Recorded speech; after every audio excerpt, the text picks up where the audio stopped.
Why don't I just fire Mueller? Well, I think it's a disgrace what's going on. We'll see what happens. But I think it's really a sad situation when you look at what happened. And many people have said you should fire him. Could that get him impeached? Joining the discussion now, Democratic Congressman Steve Cohen, who's a member of the House Judiciary Committee, and David Jolly, a former Republican congressman.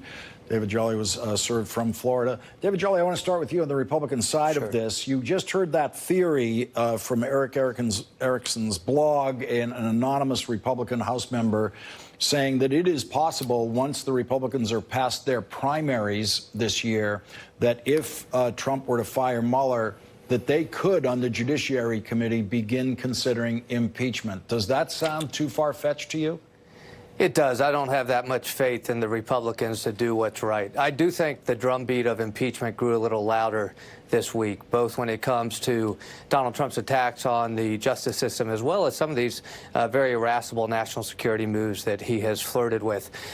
But Lawrence, let's be honest. If you're talking about somebody in a grocery store who's referring to the mindlessness of this president, insults him for his acumen on policy and politics, suggests that he's willing to accept a certain amount of criminality and further that criminality, that really could be anybody in a grocery store in any town across the United States.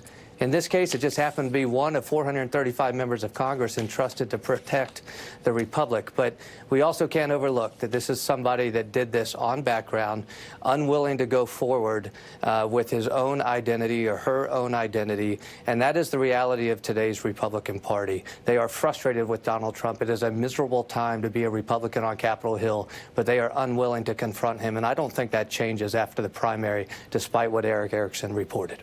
Steve Cohen, what's your reaction? Do you think the Republican members of your committee, after their primaries, if the president fires Robert Mueller, could they turn on the president? Well, they could, but too many of them are capons, and it'd be tough for them to do that.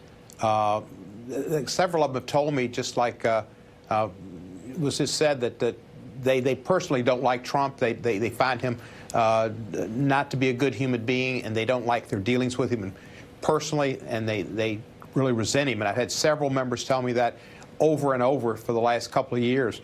But they don't have the guts to come out and say anything. They're afraid of their primary voters, and even if it's after the primary or after their filing deadline, I don't see enough of them to have the gumption to stand up and do it. In fact, there's some members who are retiring, and one of them told me he was retiring because he couldn't stand Trump and didn't want to be around the man ever again in his life. And yet he still was resistant to signing on to my discharge petition to protect Mueller, to give him due process if he was fired for other than cause, because he just was kind of afraid of a backlash coming later to his staff that he thought might get blackballed because he stood up against Trump. The only Republican who stood up strongly has been Walter Jones. He's kind of Gary Cooper of the House Republicans. David Jolly, there's a report tonight from that Joe DeGenova on Fox News, Hannity show, said that he said that Sessions should fire Rod Rosenstein tomorrow. President Trump tweeted before Sean Hannity's show that everyone should watch Sean Hannity tonight, which he doesn't do every night. I know people think he might do it every night, but he really wanted people watching, which means that, of course, Trump knew Joe DeGenova was going to say Sessions should fire Rosenstein tomorrow. What would happen in the House of Representatives if Sessions were to do that? There's no real indication that Sessions would do that, with Joe DeGenova telling him to do it on Fox News.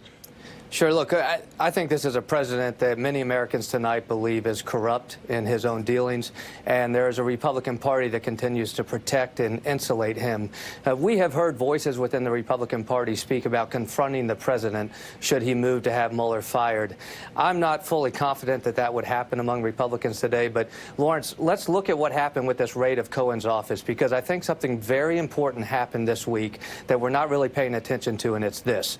Should President Trump moved to have Mueller and Rosenstein fired or dismissed, and that case closed. What Mueller and Rosenstein did this week is they referred to the Southern District of New York, this raid on Cohen's office, this other civil legal matter that implicates and could possibly have Donald Trump and Cohen culpable in a civil case that rises to perjury or obstruction or intimidation, so that this is what they did. If Mueller and Rosenstein are fired and that case is closed, Donald Trump's exposure continues in the Southern District of New York. So despite what the drumbeat is to fire Mueller, I don't think that solved this for Trump Republicans tonight. Steve Cohen, I think Joe DeGenova on Fox News tonight gives us a look into what the president wants. He wants Jeff Sessions to fire Rosenstein. Jeff Sessions has made it very clear that he's not going to do that. Rod Rosenstein is an honorable American. He's done a good job over. And he appeared before our committee. I was most impressed. He was a good appointment. And Trump, of course, was responsible for his appointment. He's a career Justice Department official. He's got integrity. And that type of person will not do well in the Trump world. Trump wants his fealty. He doesn't want any kind of expertise or abilities. He likes, like Michael Cohen, he's kind of a fixer. And he likes the rough guy, and he likes to lie, and he lies all the time, and he got that from Roy Cohen, and he's given it. You know, I'm a Cohen, and I hate the fact that I wish Michael Cohen would change his last name, and Roy Cohen would have never lived because they're giving the name as a bad name.